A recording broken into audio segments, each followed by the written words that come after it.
Oh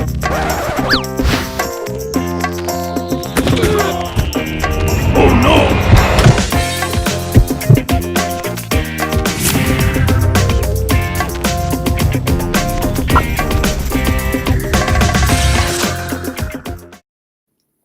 Good morning. Happy Tuesday. It's been a minute. Life happens and things get crazy, but here we are back again. I hope everybody is having a blessed day. Let me hop on here right quick and share with everybody. That's loud. I did not turn my volume down. Got it down now. Give that a share. Wait for people to hop on. Go ahead with our announcements. Woo! Goodness. It is a beautiful day. If you haven't already, join our Facebook family. That's a place for prayer requests, praise reports, funny memes, just whatever. Because, we're a family. Let's be a family. So that's the link is right there. There's the link right there. So go ahead and do that. Let's see. What else do I got? Notifications. Move notifications.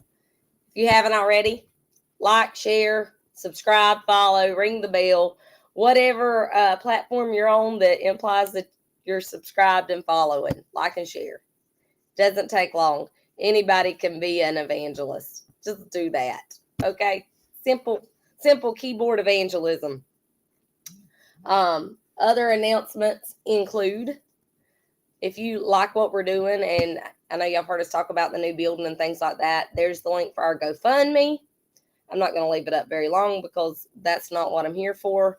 I just want to show you when people say, hey, God moved on me to give to y'all. How can I do that? There. Okay. So that's the whole purpose of this. Hey, keep watching the videos, even if you're not moved to give. Here's the link for our regular offerings that just go straight to the church for whatever. They're not earmarked for anything in particular. It's also a place where if you do not have a local church that you are a part of and you want to tithe, you can send them to onelifeataTime.churchcenter.com/giving. That is a place that you can do that. Okay. So there you go on that. There you go. Let's move that back up. Move over to the chats. Let me check this real quick because it seems my phone is getting very, very, very busy. Very busy. Okay. We are on Ruth chapter 2. Remember we talked about you can get bitter or you can get better. Life was hard on Ruth. Life was hard on Naomi. And they had a choice to make. And Naomi chose bitterness. She wanted to be called Mara and not Naomi. And now they're back in Jerusalem. They had stepped out of where God had put them. God had put his chosen people, Israel, his chosen Jewish nation, in the promised land, and times got tough, so they bolted. They left. I know a lot of Christians have done the same thing. Times got hard doing things God's way, so we just going to leave. We're going to look at what somebody else is doing and see if that's going to fix what's going on. But here we go. I'm in the NASB 95. I also had the King James pulled up, so we may flip-flop. Now Naomi had a kinsman of her husband, a man of great wealth of the family of Elimelech, whose name was Boaz. And Ruth the Moabitess said to Naomi, please, let me go to the field and glean among the ears of grain, after one in whose sight I may find favor. And she said to her, go, my daughter. Good morning. So she departed and went and gleaned in the field after the reapers. And she happened to come to the portion of the field belonging to Boaz, who was of the family of Elimelech. Now behold, Boaz came from Bethlehem and said to the reapers, may the Lord be with you. And they said to him, may the Lord bless you. Then Boaz said to his servant who was in charge of the reapers, whose young woman is this? The servant in charge of the reapers replied, she is the young Moabite woman who returned with Naomi from the land of Moab. They wasn't too sure about strangers. But keep in mind who Boaz's mother was. Remember Rahab? who was a stranger, who was from Jericho, who was Canaanite. This was Boaz's mother. So he maybe had a different view on foreigners. Morning, Susan. Morning, Ashley. And she said, please let me glean after the reapers among the sheaves. Thus she came, and has remained from the morning until now. She has been sitting in the house for a little while. Then Boaz said to Ruth, listen carefully, my daughter. Do not go to glean in another field. Furthermore, do not go on from this one, but stay here with my maids. Let your eyes be on the field which they reap, and go after them. Indeed, I have commanded the servants not to touch you.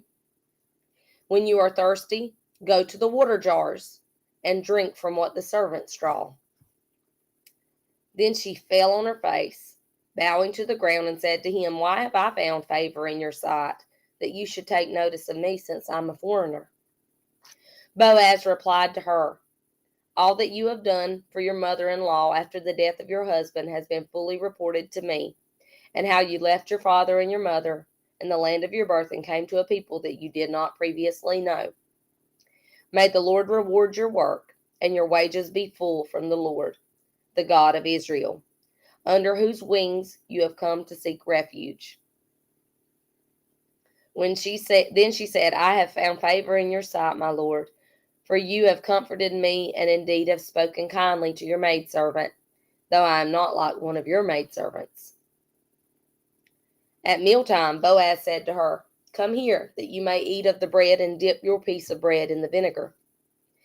So she sat beside the reapers, and he served her roasted grain, and she ate and was satisfied, and had some left. When she rose to glean, Boaz commanded his servants, saying, let her glean even among the sheaves, and do not insult her. Let her take the good stuff. Let her take the good stuff. Also, you shall purposely pull out for her some grain from the bundles, and leave it, that she may glean and do not rebuke her. So she gleaned in the field until even, when she beat out what she had gleaned, and it was about an ephah of barley. She took it up and went into the city, and her mother-in-law saw what she had gleaned. She also took it out and gave Naomi what she had left after she was satisfied. Her mother-in-law then said to her, where did you glean today, and where did you work? May he who took notice of you be blessed. So she told her mother-in-law with whom she had worked, and said, the name of the man with whom I work today is Boaz.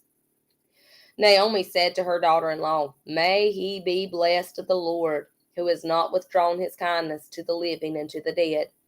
Again, Naomi said to her, the man is our relative. He is one of our closest relatives. Then Ruth the Moabitess said, furthermore, he said to me, you should stay close to my servants until they have finished all my harvest. Naomi said to Ruth, her daughter-in-law, it is good, my daughter, that you go out with his maids, so that others do not fall upon you in another field. So she stayed close by the maids of Boaz, in order to glean until the end of the barley harvest and the wheat harvest. And she lived with her mother-in-law. You know, God provided for Ruth and Naomi. God took care of them. They were at a time when things weren't so kindly for women.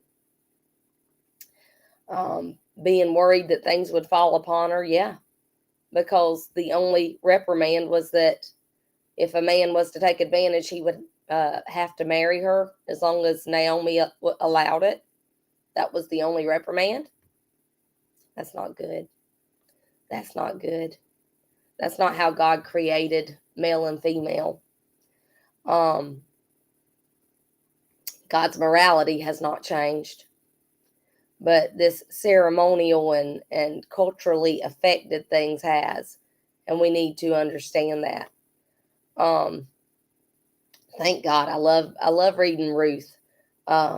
She is Ishakayil. Why? Because she was faithful, simply because she was faithful. She chose not to get bitter.